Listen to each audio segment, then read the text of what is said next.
Good morning, good afternoon, good evening, it's Regit, and it's an exciting day because it is time to evolve the best cat in this entire game.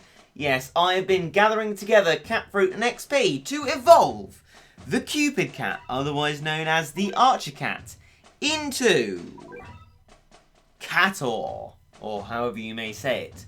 True form evolution increases defense, movement speed, attack, and range. 4 things improved. And there's good reason. The Cupid cat and Archer cat, generally considered, are absolutely diabolical. So I'm hoping that I won't be wasting my cat fruit when I upgrade this fellow to his evolved true form. And I hope it'll work really well, because there's a lot of cat fruit seeds and cat fruit that I'm using, as well as 200,000 XP. Putting into this, I'm hoping that it will be decent. But in any case, we're about to find out. So I'm going to click the evolve button now.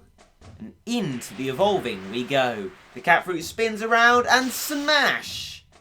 Oh my days! This is, wow.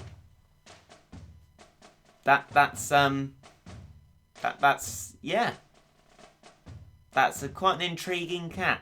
Once a glittering constellation, this demigod hides from heaven, firing powerful arrows at floating enemies for massive damage. So it does the same thing as the Archer and Cupid cat, which is worrying because they were awful, but hopefully this will be better. But we will go into the challenge and see.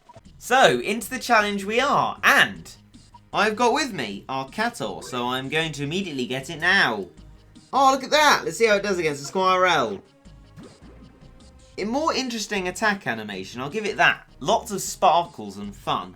I must say, it's a better looking Archer cat. Like, the Archer cat before just inspired me to be angry towards it because of how much of a terrible cat it is. This, it's got comedy value, and the Squirrels aren't taken out, so I suppose that's a decent thing. It does 2,720 damage, I think, if I've counted correctly. And the recharge time isn't too shabby. And the kangaroos aren't killing it. Well, not really. I mean, actually, they're putting up a pretty good fight against my Cataurs, and they only seem to be doing single damage.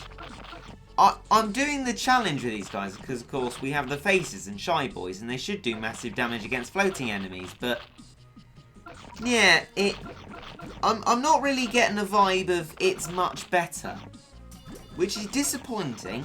I was really hoping for it to be good, but yeah, it doesn't seem to be. Although, we've got rid of those kangaroos, so maybe now we can press forward and actually do something of note. Squirrel, not too much trouble. Onto the base, doing, like, it's not much damage. Assassin Bear's just like, nah, he doesn't even care.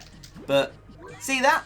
Muth taken out. Maybe, just maybe, the massive damage against floating enemies might be viable, because maybe, with its improved general stuff, it can withstand an attack from one weak enemy, possibly, maybe, and do the damage that it needs to do against the floating enemies. But generally, it's just a pretty terrible cat.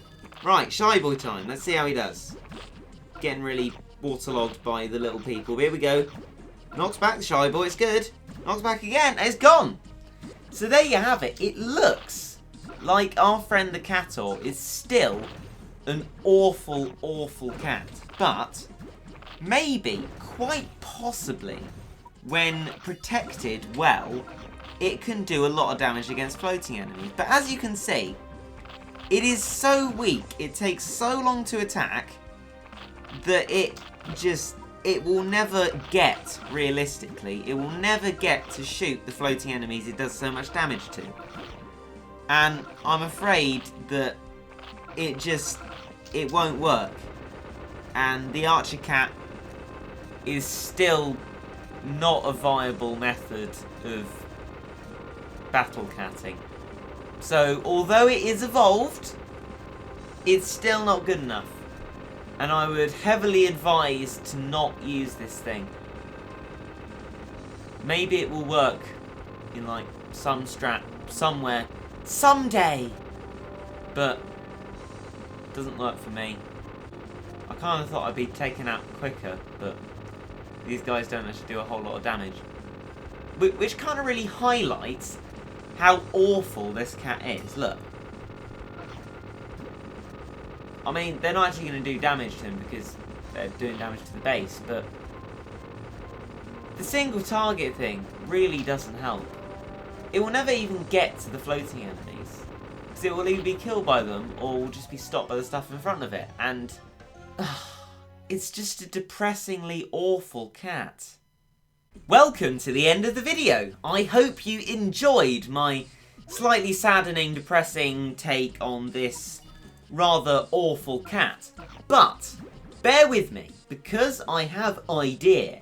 So I have very kindly been invited to the Battle Cats Discord, a kind of chatty chat, Battle Cat chat sort of thing.